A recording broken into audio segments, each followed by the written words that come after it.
Welcome to Beena's Dubai kitchen. நான் இன்றைக்கி garlic butter பண்ண போகிறேன்.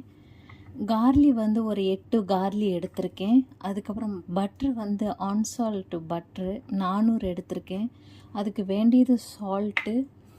இது வந்து பாஸ்லி இலை, இது மல்லி இலை கிடையாது, பாஸ்லி இலை. ஆனால் மல்லி பார்க்குறதுக்கு வந்து மல்லி இலை மாதிரியே இருக்கும், ஆனால் வாசனை வேறு வித்தியாசமாக இருக்கும். இந்த பாஸ்லி இலை தான் போட போகிறேன். உங்களுக்கு வந்து பாஸ்லி இலை கிடைக்கலன்னா நீங்கள் மல்லி இலை போட்டுக்கோங்க. இது நம்ம சின்னதாக பொடிசாக அரிஞ்சு எப்படி பண்ணுறது பார்க்கலாம். நான் வந்து சின்னதாக அரிஞ்சிட்டேன். இந்த அரிஞ்ச பூண்டு வந்து நம்ம தட்டணும். எனக்கு வந்து அந்த இது கல் கிடையாது, நான் இதில் வச்சே தட்டுறேன். அதுக்கப்புறம் இந்த பாஸ்லி இலை வந்து காம்பை எடுத்துடணுங்க. காம்பை எடுத்துகிட்டு தான் நம்ம இது சின்னதாக அரியணும். இந்த காம்பெல்லாம் போட வேண்டாம், அப்புறம் ப்ரெட்டில் நம்ம தடவி சாப்பிடும் போது அது மாட்டும். அதனால்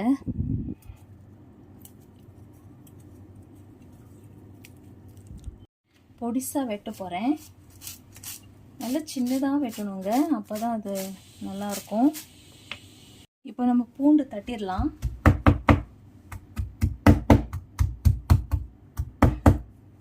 பூண்டு வந்து நசுக்குன பிறகு இது மாதிரி இருக்கணும். இது மாதிரி தான் இதுக்கு கரெக்டான இது. பூண்டு வந்து நான் தட்டி எடுத்துட்டேங்க. இது மாதிரி தான் இருக்கணும். அப்போ தான் இந்த ப்ரெட்டில் நம்ம அந்த பட்டர் தடவும் போது அந்த கார்லி இப்படி இருந்தால் தான் அது கொஞ்சம் வாசனையாக இருக்குங்க. அடுத்தது நம்ம இது எல்லாமே கலந்துரும். பட்டர் போடுவோம். இந்த தட்டுன இடத்துலையே தான் நம்ம போட்டோம்னா நல்லாயிருக்கும்.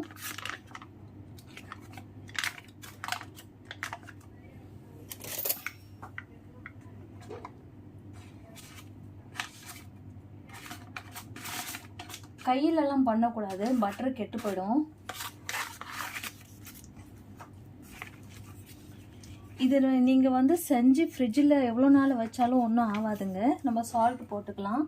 சால்ட்டை வந்து நமக்கு தேவையானது மட்டும் போட்டால் போதும். நான் ஒரு 1/2 ஸ்பூன் போட்டிருக்கேன்.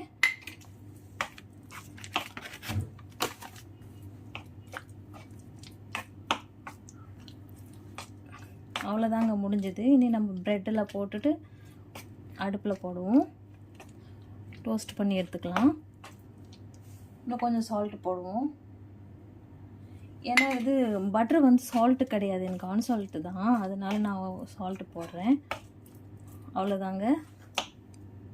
இது வந்து இந்த கார்லி பட்டர் இருக்குல்ல, நம்ம பீஸா கேப்சிலாம் வாங்கும் போது கிடைக்கும் இல்லைங்க, சேம் அதே இது தான், அதே கார்லி பட்டர் தான் இது. இப்படி தடவிக்கணுங்க. லேசாக தடவுனா போதும், ஒரு பக்கம் தடவுனா போதும். நான் ஹோல் மீல் ப்ரெட்டு தான் எடுத்திருக்கேன். நீங்கள் எந்த ப்ரெட் வேணாலும் எடுத்து யூஸ் பண்ணலாம். காலையில் உள்ள பிரேக்ஃபாஸ்ட், ஈவினிங் ஸ்நாக்ஸு எது வேணாலும் நீங்கள் இதுமாரி பண்ணிக்கலாம். போடுவோம். ஆல்ரெடி நான் அடுப்பு பற்ற வச்சுருக்கேன், கேஸ் ஆன் பண்ணி தான் இருக்குது. பார்ப்போம் எப்படி வந்திருக்குன்னு. இங்கே பாருங்கள், இப்படி தான் இருக்கும். கார்லிலாம் இப்படி தான் இருக்கணும். இன்னும் கொஞ்சம் ப்ரௌன்ஸ் ஆகிடும், இது ப்ரௌன் ஆகணும். அந்த பாஸ்லி இலை போட்டிங்கன்னா தான் அந்த கார்லி பட்டருக்கும் அந்த வாசனை பயங்கரமாக இருக்குங்க. இது வந்து மிக்சியில் அரைக்கக்கூடாது. நீங்கள் இந்த பூண்டை, வெள்ளை பூண்டு வந்து மிக்சியில் அரைக்கக்கூடாது. கார்லியை அது தட்டி தான் போடணும். அப்போ தான் இந்த ப்ரெட்டில் இப்படி இருக்கும்போது நல்லாயிருக்கும். மறுபடியும் திருப்பி போடுவோம். ஒரு சைடு மட்டும் போட்டோம்னா நல்லா இருக்காது. பார்ப்போம். இங்கே பாருங்கள், இப்படி தான் இருக்கும். கடையிலே நம்ம வாங்கும்போது இப்படி தானே இருக்கும்.